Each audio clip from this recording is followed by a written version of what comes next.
وہ ایک سجدہ جسے تو گراں سمجھتا ہے، وہ ایک سجدہ جسے تو گراں سمجھتا ہے، ہزار سجدوں سے دیتا ہے آدمی کو نجات۔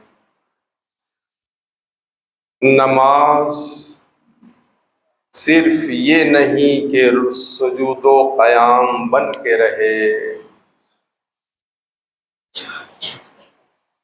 نماز صرف یہ نہیں کہ سجود و قیام بن کے رہے، نماز اقتضائے ابدیت ہے، نماز ناز زندگی ہے،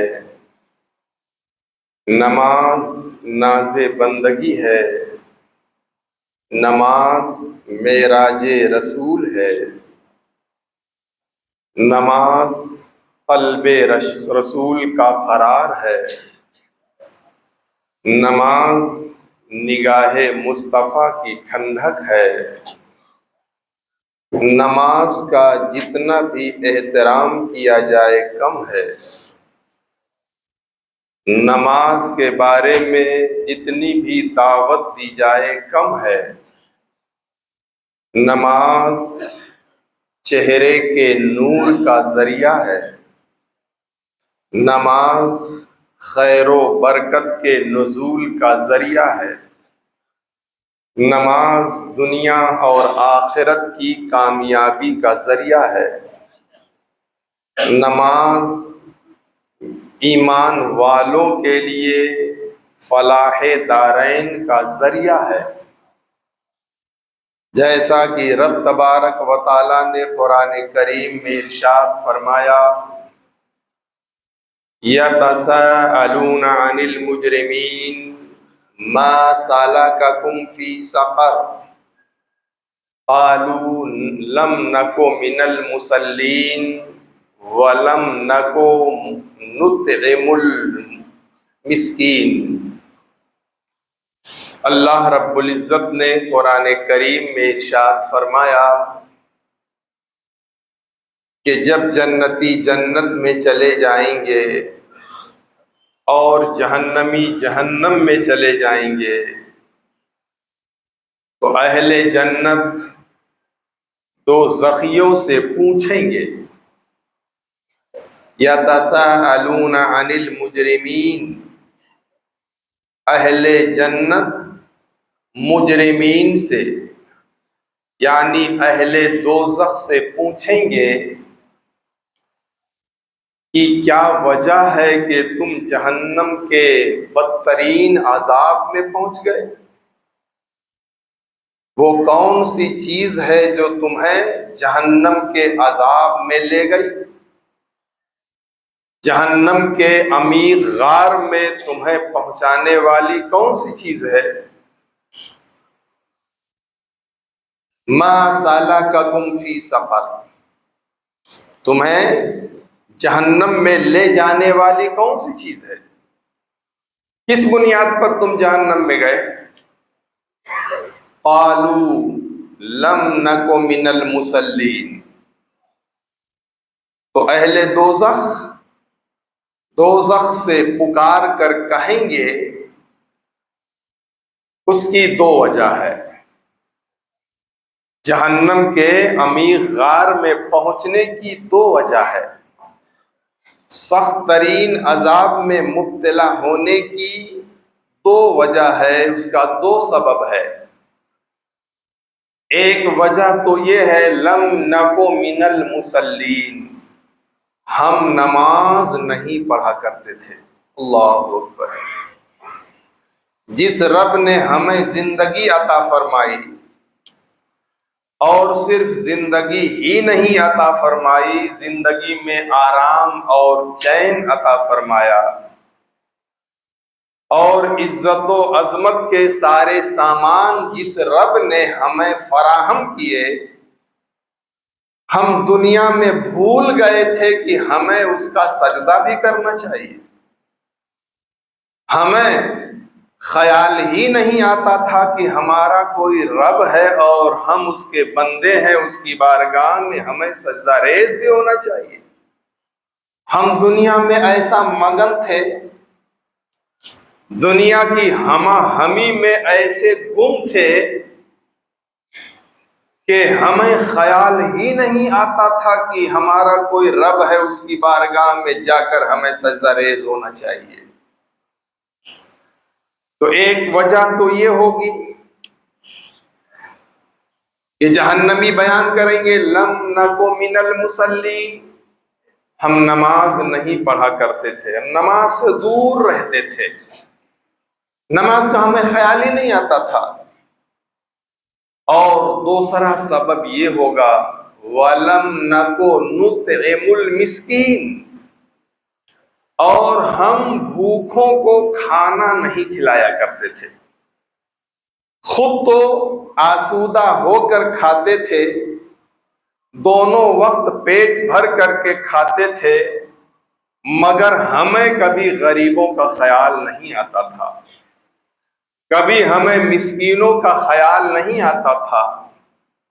ہمارے پڑوس میں کون بھوک سے بلک رہا ہے اس کی ہمیں کبھی پرواہ نہیں ہوتی تھی، ہمارے رشتہ داروں میں کون مفلوق الحال ہے، کون بھوکا رہ رہا ہے، کون پیاسا رہ رہا ہے، ہمیں اپنے رشتہ داروں میں سے بھی کسی کی پرواہ نہیں رہتی تھی۔ ہم اپنے میں مگن تھے، ہم اتنے آسودہ ہوتے تھے کہ کسی کی بھوک کا ہمیں خیال ہی نہیں آتا تھا، ہم اتنے پیٹ بھرے تھے کہ کسی کے بھوکا رہنے کا وہم و گمان بھی ہمیں نہیں ہوتا تھا کہ بھوک بھی کیسی کچھ ہوتی ہے، پیاس بھی کچھ ہوتی ہے، خیال ہی نہیں آتا تھا، ہم اپنے میں مگن تھے۔ یہ دو سبب ہے جس کی بنیاد پر ہم جہنم کے عمیق غار میں آئے۔ ماہ رمضان المبارک آیا، اس کی برکتوں سے شروع میں تو جگہ ملنا مشکل ہوتا، مسجدوں میں جگہ ملنا مشکل ہوتا، جلدی چلو ورنہ جگہ نہیں ملے گی، ہمیں پہلی صف میں بیٹھنا ہے، وہاں تو بیٹھنے کے لیے بہت پہلے آنا ہوگا۔ مگر جیسے ہی ماہ رمضان گزرا اور شیطان آزاد کر دیا گیا تو یہ نمازی بھی نماز سے آزاد ہو گئے، ادھر وہ آزاد ہوا اور ادھر یہ آزاد ہوئے، الا ماشاء اللہ، اللہ جسے توفیق دیتا ہے وہ جس طرح سے ماہ رمضان میں نماز پڑھتے تھے ویسے ہی ماہ رمضان کے بعد بھی نماز پڑھتے ہیں، جیسے رمضان میں وہ پابند تھے ایسے ہی بعد رمضان بھی وہ پابند ہیں، مگر وہ بہت تھوڑے رہ جاتے ہیں، گنتی کے رہ جاتے ہیں۔ اللہ کو وہ عبادت پسند ہے جو مستقل ہو، جو پابندی کے ساتھ ہو، بھلے ہی تھوڑی کیوں نہ ہو، بھلے ہی اس کا ذکر تھوڑا ہی کرے مگر پابندی سے کرے، وہ ذکر الہی، وہ عبادت الہی اللہ کو زیادہ پسند ہے۔ تو یہ نماز جو فلاح دارین ہے، حدیث پاک میں فرمایا گیا کہ حضرت عیسیٰ علیہ السلام ایک دن دریا کے کنارے سے گزر رہے تھے، دیکھا دریا کے کنارے ایک جانور ہے، وہ کیچڑ میں لوٹتا ہے، گندگی میں لوٹتا پوٹتا ہے، اور پھر جا کر کے وہ دریا میں چھلانگ لگاتا ہے، نہا لیتا ہے، صاف و شفاف ہو جاتا ہے، پھر تھوڑی دیر کے بعد اسی کیچڑ میں آتا ہے، پھر جا کے دریا میں نہاتا ہے، پھر صاف و شفاف ہو جاتا ہے۔ اس طرح سے 5 مرتبہ حضرت عیسیٰ علیہ السلام نے اس جانور کو دیکھا، اس کیچڑ میں لوٹتے ہوئے گندا ہوتے ہوئے اور پھر جا کر کے نہاتے ہوئے۔ اسے دیکھ کر کے حضرت عیسیٰ علیہ السلام حیران تھے، تعجب میں تھے کہ حضرت جبریل امین علیہ السلام حاضر ہوئے اور عرض کیا، اے اللہ کے پیغمبر، آپ اس جانور کو دیکھ کر کے حیرت کر رہے ہیں، آپ تعجب میں ہیں، یہ جانور امت محمدیہ کی مثال ہے۔ یہ جانور حضور صلی اللہ تعالی علیہ وسلم کی امت کی مثال ہے، اور اس کا دریا میں جا کر کے نہانا یہ امت محمدیہ کے نماز کی مثال ہے، اور اس کا گندگی میں لوٹنا پوٹنا یہ امت محمدیہ کے گنہگار ہونے کی مثال ہے۔ یہ جیسے امت گنہگار ہے، اسی طرح سے جانور کیچڑ میں گندا ہو جاتا ہے۔ تو یہ مثال بنا کر کے اللہ نے اے عیسیٰ علیہ السلام آپ کو دکھایا ہے کہ امت محمدیہ کے لوگ اسی جانور کی طرح، اسی جانور کے مثل ہیں کہ جب وہ گناہوں میں لت پت ہو جائیں گے، گناہوں میں ڈوب جائیں گے اور پھر آ کر کے نماز پڑھ لیں گے، تو اسی جانور کے نہانے کی طرح اللہ انہیں گناہوں سے پاک اور ستھرا کر دے گا۔ اور پھر جب یہ گناہوں میں لت پت ہو جائیں گے تو اس کے لوٹنے کی طرح ہے، کیونکہ انسان کی فطرت میں ہے گناہ، پھر یہ گناہ کرے گا، پھر غلطیاں کرے گا، پھر نہ معلوم کیا کیا کرے گا، اور پھر جب جا کر کے نماز پڑھے گا تو اللہ رب العزت پھر اس کو گناہوں سے پاک اور ستھرا کر دے گا۔ جیسا کہ فرمایا گیا کہ جب بندہ مومن نماز کے لیے کھڑا ہوتا ہے، خشوع و خضوع کے ساتھ اللہ کی طرف دھیان لگا کر کے، متوجہ ہو کر کے جب کھڑا ہوتا ہے نیت باندھ کر کے، تو اللہ رب العزت فرشتے کو حکم دیتا ہے، جاؤ میرے بندے کے سر پر جو گناہوں کی گٹھری ہے، جو گناہوں کا بوجھ ہے، اسے اتار لو۔ میری رحمت یہ گوارا نہیں کرتی ہے کہ میرا بندہ میری بارگاہ میں میری بندگی کے لیے کھڑا ہو اور گناہوں کا بوجھ اس کے سر پہ لدا رہے۔ میری رحمت یہ گوارا نہیں کرتی ہے، میرا فضل و کرم اس بات کو گوارا نہیں کرتا کہ گنہگار بندہ میری بارگاہ میں گناہوں میں لت پت ہو کر کے کھڑا رہے، تم گناہوں کی گٹھری اس کے سر سے اتار دو۔ فرشتہ آتا ہے، گناہوں کا بوجھ، گناہوں کی گٹھری اس کے سر سے اتار دیتا ہے، اور وہ گناہوں کی گٹھری لیے کھڑا رہتا ہے۔ یہ نماز سے فارغ ہو پھر اس کے سر پہ گناہوں کا بوجھ رکھ دو، نماز سے فراغت حاصل ہو کہ پھر میں گناہوں کا بوجھ اس کے سر پہ لاد دوں۔ جب تک وہ نماز پڑھتا رہتا ہے، جب تک اللہ کی بندگی میں رہتا ہے، جب تک عبادت میں مصروف رہتا ہے، وہ گناہوں سے بالکل پاک اور ستھرا ہو جاتا ہے، گناہوں سے الگ تھلگ ہو جاتا ہے۔ اب جب نماز سے فارغ ہوتا ہے، فرشتہ رب کی بارگاہ میں عرض کرتا ہے، رب کائنات اب تو اس نے عبادت کر لی، نماز پڑھ لی، اب تیری اجازت ہو تو میں اس کے گناہوں کا بوجھ پھر اس کے سر پہ رکھ دوں، گناہوں کی گٹھری اس کے سر پہ رکھ دوں۔ ارشاد ربانی ہوتا ہے، اے فرشتے، میری رحمت اس بات کی گوارا نہیں کرتی ہے کہ جس کے سر سے گناہوں کا بوجھ اٹھا لیا گیا ہو پھر اس کے سر پہ لادا جائے۔ میں نے اپنے بندے کو معاف فرما دیا، اسے بخش دیا۔ آپ سوچیں کہ حالت نماز میں بندہ اللہ کا کتنا قریبی ہوتا ہے۔ اللہ کی بارگاہ میں جب سجدہ ریز ہوتا ہے، سجدے کی جو حالت ہے وہ اللہ کو سب سے زیادہ پسند ہے، کیونکہ سجدے میں سب سے زیادہ عاجزی ہے، سب سے زیادہ انکساری ہے، اور اللہ عاجزی کو پسند فرماتا ہے، انکساری کو پسند فرماتا ہے۔ اس کی بارگاہ میں جو جتنا ہی چھوٹا بنتا ہے اللہ اسے اتنا ہی بڑا بناتا ہے، اور جو تکبر کرتا ہے، جو گھمنڈ کرتا ہے، اپنے آپ کو بڑا سمجھتا ہے، اسے اتنے زیادہ وہ پست کرتا ہے، ذلیل و خوار کرتا ہے، اسے اتنے زیادہ وہ رسوا کرتا ہے۔ اور حدیث پاک میں فرمایا گیا کہ جب اللہ کے محبوب صلی اللہ تعالی علیہ وسلم معراج میں تشریف لے گئے تو آپ نے الگ الگ آسمانوں پر الگ الگ فرشتوں کی عبادتیں دیکھا۔ جب پہلے آسمان پر پہنچے تو دیکھا کہ سارے کے سارے فرشتے ذکر الہی میں مصروف ہیں، سب ذکر الہی کر رہے ہیں، اللہ کے ذکر میں لگے ہوئے ہیں۔ جب دوسرے آسمان پر پہنچے تو فرشتوں کو حالت رکوع میں پایا، وہ سب رکوع میں ہیں۔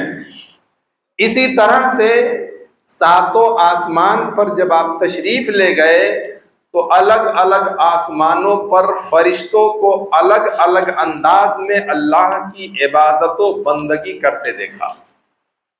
جو رکوع میں ہے وہ رکوع ہی میں ہے، جو سجدے میں ہے وہ سجدے ہی میں ہے، جو ذکر الہی کر رہے ہیں وہ ذکر الہی ہی کر رہے ہیں۔ اس طرح سے تمام آسمانوں میں فرشتے اللہ کی عبادت میں الگ الگ طریقوں سے مصروف ہیں۔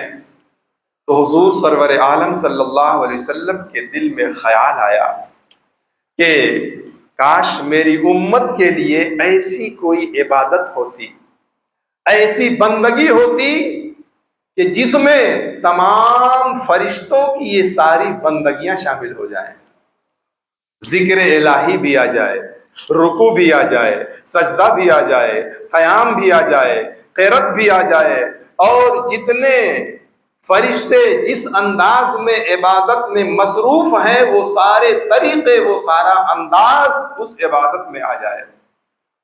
اللہ نے آپ کو ایسی ہی عبادت عطا فرمائی، آپ کی امت کے لیے ایسی ہی بندگی یعنی نماز عطا فرمائی جس میں قیام بھی ہے، رکوع بھی ہے، سجدہ بھی ہے، ذکر الہی بھی ہے، قرات بھی ہے، سب کچھ وہ ہے جو فرشتوں نے کیا تھا۔ اور صرف یہی نہیں، رب نے ارشاد فرمایا، اے محبوب صلی اللہ تعالی علیہ وسلم، آپ کی امت میں سے جو بھی یہ نماز پڑھے گا، نماز قائم کرے گا، تو میں تمام فرشتوں کے برابر اسے اجر و ثواب عطا فرماؤں گا۔ اللہ، یعنی جس طرح سے ایک عبادت میں اللہ نے تمام فرشتوں کی عبادتوں کو شامل فرما دیا، ایسے ہی تمام فرشتوں کا اجر و ثواب بھی عطا فرما دیا۔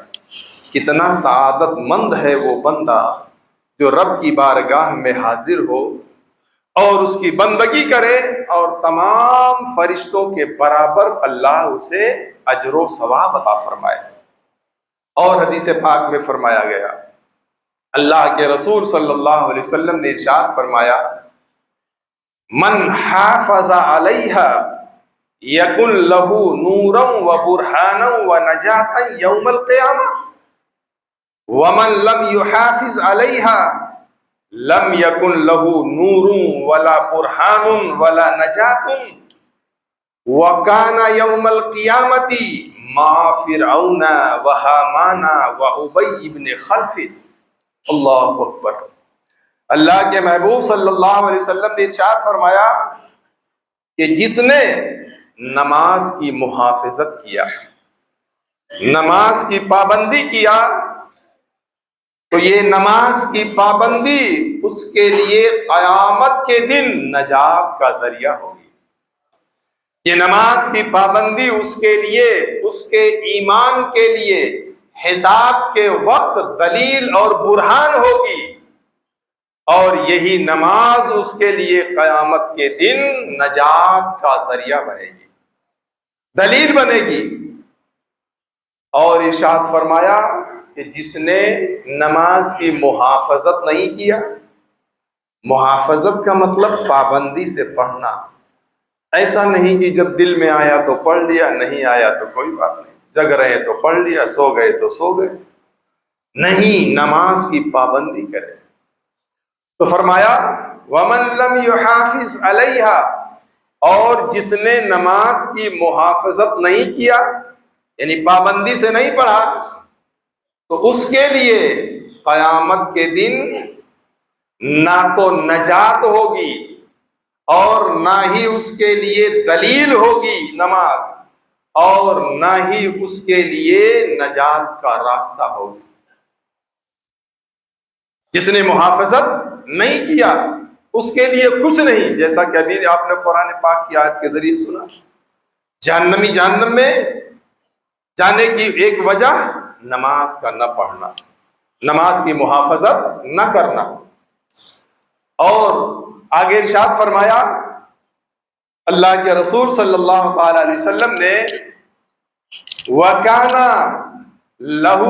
وَكَانَ يَوْمَ الْقِيَامَةِ مَا فِرْعَوْنَ وَهَامَانَ وَأُبَيِّ بْنِ خَلْفِ, جس نے نماز کی محافظت نہیں کیا وہ قیامت کے دن کہاں کھڑا ہوگا, کس کے ساتھ اس کا حشر ہوگا؟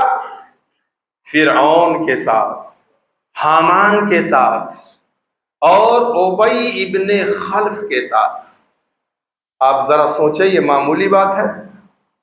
دنیا میں اگر کسی عزت دار آدمی کو مجرمین کے ساتھ, شرابیوں کے ساتھ, زانیوں کے ساتھ, قاتلوں کے ساتھ خالی کھڑا کر دیا جائے, یہی عذاب, یہی ذلت اس کے لیے بہت بڑی ذلت ہوگی.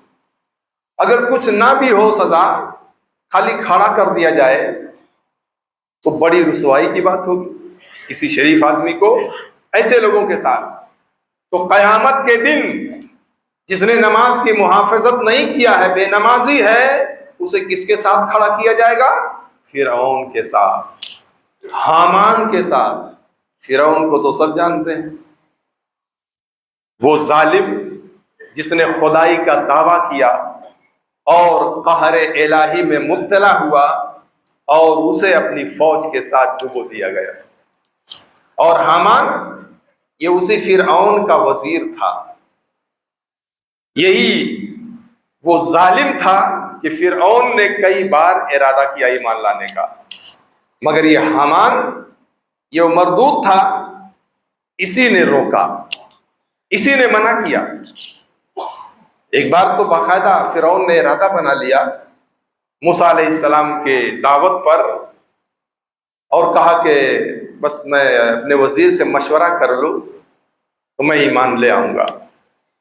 جب مشورہ کیا اپنے وزیر سی حامان سے, تو اس نے کہا کہ اگر آپ ایمان لے آئیں تو ابھی تک آپ معبود کہلاتے ہیں اور پھر آپ بندہ کہلائیں گے, یعنی معبود سے نیچے آ کر کے بندہ بن جائیں گے. آپ کے لیے کتنی ذلت کی بات ہوگی. اس ظالم کو نہیں معلوم تھا بندے کے لیے بندگی ہی اعلیٰ مقام ہے, اسے وہی زیب دیتا ہے جو وہ ہے. جو بھی جو ہے وہی دکھائی بھی دے, وہی ظاہر بھی ہو, یہی اس کے لیے زیب دیتا ہے. تو بندہ بن کے رہے, یہی اس کے لیے زیب دیتا ہے. تو اس کے مشورے کی وجہ سے پھر وہ انکار کر گیا. تو بے نمازی کو فرعون اور حامان کے ساتھ کھڑا کیا جائے گا. اور کیا؟ ابی ابن خلف کے ساتھ. یہ ابی ابن خلف وہ بدترین دشمن رسول ہے کہ جس نے ایک گھوڑا خریدا تھا اور کہتا تھا کہ اے محمد صلی اللہ علیہ وسلم, میں اسی گھوڑے پر سوار ہو کر کے آپ کو قتل کروں گا. معاذ اللہ. اب آپ سوچ سکتے کتنا بدتینت تھا وہ, بدفطرت تھا.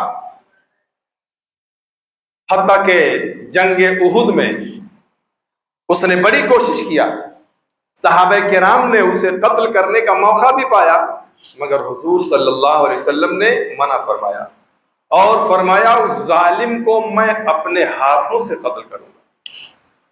چنانچہ ایک صحابی کا نیزہ لیا اور اسے دوڑایا، اسے نیزہ مارا، اس کی گردن میں ذرا سی خراش خالی آئی، نیزے کی مار سے ذرا سی خراش آئی، مگر وہ درد سے ایسا بلکتا ہوا بھاگا، کراہتا ہوا بھاگا کہ لوگ حیرت کرنے لگے، اور جب اس کے زخم کو دیکھا تو اس کے ساتھی کہنے لگے تو کتنا بڑا بہادر تھا، یہ معمولی سی خراش ہے اتنا چیخ رہا ہے، اتنا چلا رہا ہے۔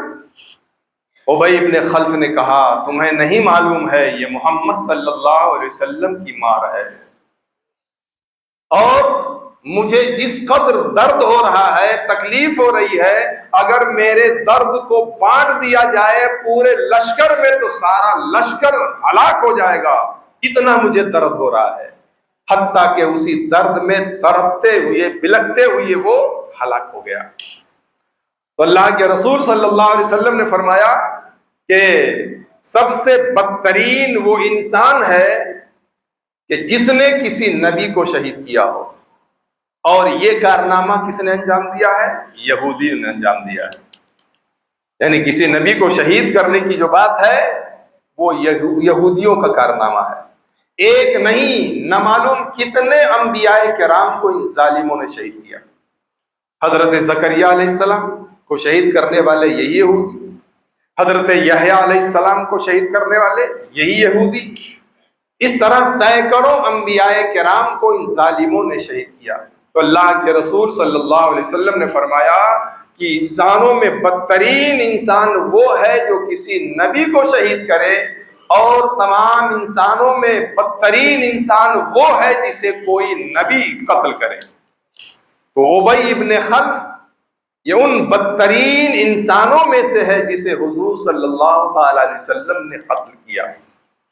تو کیا فرمایا گیا کہ بے نمازی فرعون کے ساتھ کھڑا ہوگا، بے نمازی کا حشر فرعون کے ساتھ ہوگا، حامان کے ساتھ ہوگا، اور ابی ابن خلف کے ساتھ ہوگا۔ سوچے ذرا کہ اگر ان ظالموں کے ساتھ میں خالی کھڑا ہی کر دیا جائے تو کتنی بڑی ذلت کی بات، کتنی بڑی رسوائی کی بات، اور انہی کے ساتھ جب حشر ہوگا، حساب و کتاب ہوگا تو ان کی پکڑ کتنی سخت ہوگی، اسی کے ساتھ میں اس بے نمازی کی سخت پکڑ ہو۔ اگر اللہ پکڑ فرمائے تو کون ہے جو اس کے عذاب سے بچ سکے؟ ان بطش ربک لشدید، بے شک تمہارے رب کی پکڑ بہت سخت ہے، اس کی پکڑ سے بچنا چاہیے۔ اللہ نے ہمیں زندگی عطا فرمایا، اس کا احسان ہے، ہمیں مسلمان بنایا، اس کا کرم ہے، اپنے محبوب کی امت میں پیدا فرمایا، ہم جتنا بھی اس کا شکر ادا کریں کم ہے، ساری نعمتیں اسی کی دی ہوئی ہیں، اگر ہم اس کے شکریہ میں اگر آ کر کے رب کی بارگاہ میں اس کی بندگی نہ کریں تو کتنی بڑی ناشکری کی بات ہوگی، کتنی بڑی محرومی کی بات ہوگی۔ آج حال یہ ہے کہ جمعہ کے دن آنے والے آتے ہیں اور جیسے ہی سلام پھیرا گیا ویسے ایسا بھاگتے ہیں، اللہ کی پناہ۔ میں نے خود عید کی نماز میں دیکھا، کیونکہ جمعہ میں اندر رہتا ہوں نہیں دیکھ پاتا، مگر عید کی دوسری جماعت میں نے خود دیکھا، سلام پھرنے کے بعد خطبے کا بھی انتظار نہیں کیا۔ یہ خطبہ جبکہ سننا واجب ہے، سخت گناہ ہے نہ سننا، مگر ان کو اتنی بھی پرواہ نہیں کہ خطبہ تو سنیں، انہیں دعا کی بھی پڑی نہیں ہے، اور پھر روتے ہیں میں بہت پریشان رہتا ہوں، میں بہت تکلیف میں رہتا ہوں، میں بہت دکھی رہتا ہوں۔ ارے جب آپ کو کسی کا خیال نہیں ہے تو کسی کو آپ کا خیال کیوں ہوگا؟ اگر آپ کو اللہ کے بندوں کا بھی خیال نہیں، اپنا بھی خیال نہیں ہے کہ رب کی بندگی بھی کرنے کو تیار ہو، تو تمہارا اگر خیال نہ کیا جائے تو کون سی بڑی بات ہے، کون سی حیرت کی بات ہے؟ اللہ رب العزت نے جو کچھ عطا فرمایا اس کا احسان ہے، اس کا کرم ہے، مگر ہم اتنے لاپرواہ ہو گئے، اتنے سست ہو گئے ہیں، ہمیں کوئی پرواہ نہیں، ایک رسم ہے، جیسے وہ رسم ادا کرنے چلے آتے ہیں اور وہ رسم ادا کر کے چلے جاتے ہیں۔ صحابہ کرام کی نماز آپ دیکھیں گے، اپنے اسلاف کی نماز دیکھیں گے تو اللہ اکبر۔ حضرت علی مرتضیٰ رضی اللہ تعالیٰ عنہ جب اذان ہوتی تھی تو آپ کا بدن کانپنے لگتا تھا، اللہ کے خوف سے، اللہ کے ڈر سے۔ پوچھنے پر فرمایا تمہیں معلوم نہیں ہے کہ کس کی بارگاہ میں حاضری کا وقت آ گیا ہے؟ اللہ، یعنی کس رب کی بارگاہ میں حاضری کا وقت آ گیا ہے، تمہیں اس کا پتہ نہیں ہے؟ بدن آپ کا کانپنے لگتا تھا، روکتے کھڑے ہو جاتے تھے۔ اس طرح سے ہمارے اسلاف کا حال تھا، اذان کی آواز سنتے ہی کپ کپی آ جاتی، روکتے کھڑے ہو جاتے۔ اب اپنے رب کی بارگاہ میں اس فریضے کی ادائیگی کا وقت آ گیا ہے جس کا اللہ نے ہمیں حکم دیا، اور ہمیں کچھ پرواہ ہی نہیں، کچھ دھیان ہی نہیں کہ اس کا ہمیں سجدہ بھی کرنا چاہیے، ہم پر سجدہ فرض ہے، اس کی پابندی ہمیں ضروری ہے، اس کا خیال بھی نہیں۔ بہرحال نماز سے سستی یہ نہایت ہی محرومی کی بات ہے، نماز سے دوری یہ نہایت ہی بدبختی کی بات ہے۔ اس سے بڑا بدبخت کون ہو سکتا ہے جو نماز کا وقت پائے اور پھر ادا نہ کرے۔ آپ سوچیں کہ اگر کھڑے نہیں ہو سکتا ہے تو بیٹھ کر نماز پڑھنے کا ہو، کھڑے ہونے کی طاقت نہیں ہے، قیام نہیں کر سکتا تو بیٹھ کر نماز پڑھے۔ اور یہ آپ سمجھ کے چلیں کہ اگر کھڑے ہونے کی طاقت ہے تو بیٹھ کر نماز نہیں ہو سکتی ہے۔ آج کرسیاں فیشن بن گئی ہیں، الا ماشاء اللہ، اگر واقعتاً مجبور ہیں تو کوئی بات نہیں ہے، مگر مجبوری میں بھی زمین پر بھی بیٹھ کے پڑھا جا سکتا ہے، وہ زیادہ بہتر ہے۔ سوچیں آپ، ہم کرسی پہ بیٹھے ہوئے ہیں، ہمارے بازو میں کوئی زمین پہ بیٹھا، وہ کیسا لگتا ہے؟ اگر معذور بھی ہے اور زمین پہ بیٹھے تو سب کو اچھا لگے گا، ہمارے بازو میں اس کو بھی اچھا لگے گا، ہمارا بھلے بیٹھ کے نمازی نماز پڑھ رہا مگر ساتھ میں ہے۔ تو بہرحال ہم جواز سے اتنا فائدہ اٹھاتے ہیں، ساری دنیا میں دوڑتے رہتے ہیں اور یہاں آ کر معذور بن جاتے ہیں۔ دیکھو تو ان کے ساتھ چلنا مشکل ہوگا، اور یہاں آئے تو معذور بن گئے۔ ہاں واقعتاً اگر معذور ہیں تو شریعت نے اجازت دی ہے، کوئی نہیں روک سکتا ہے، لیکن بغیر معذوری کے اگر بیٹھ کر کے چاہے زمین پہ چاہے کرسی پہ نماز پڑھا تو نماز ہوگی ہی نہیں۔ اور اگر بیٹھ کر بھی نہیں پڑھ سکتا ہے تو لیٹ کے نماز پڑھے۔ اس سے اندازہ فرمائیں کہ نماز کی اہمیت کتنی ہے، یعنی کوئی گنجائش نہیں ہے، کھڑے ہو کر نہیں پڑھ سکتا تو بیٹھ کے پڑھے، بیٹھ کر نہیں پڑھ سکتا ہے تو لیٹ کر کے اشارے سے پڑھے، مگر چھوڑنے کی کسی حال میں گنجائش نہیں ہے۔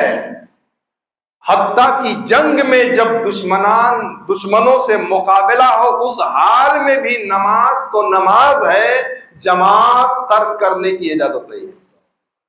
حالت جنگ میں جبکہ جان ہاتھ کی ہتھیلی پر ہوتی ہے، اس کا طریقہ بتایا گیا ہے، اس طرح سے نماز پڑھی جائے۔ آدھے لوگ پہلے پڑھیں تاکہ کہیں ایسا نہ ہو کہ دشمن حالت نمازی میں حملہ کر دے، آدھے لوگ کھڑے رہیں، حفاظت کریں، پھر وہ جب پڑھ لے تو دوسرے لوگ آئیں، یعنی اس کا طریقہ بتایا گیا۔ کہنے کا مطلب یہ ہے کہ حالت جنگ میں بھی اللہ نے نماز کو معاف نہیں فرمایا، نماز تو نماز ہے، جماعت بھی ترک کرنے کی اجازت نہیں دیا، تو پھر ترک نماز کہاں درست ہوگی؟ اللہ کی بارگاہ میں دعا ہے ہم سب کو صحیح معنوں میں نماز کی توفیق عطا فرمائے، آخرت کی فکر کی توفیق عطا فرمائے۔ اور یہ ماہ شوال ہے۔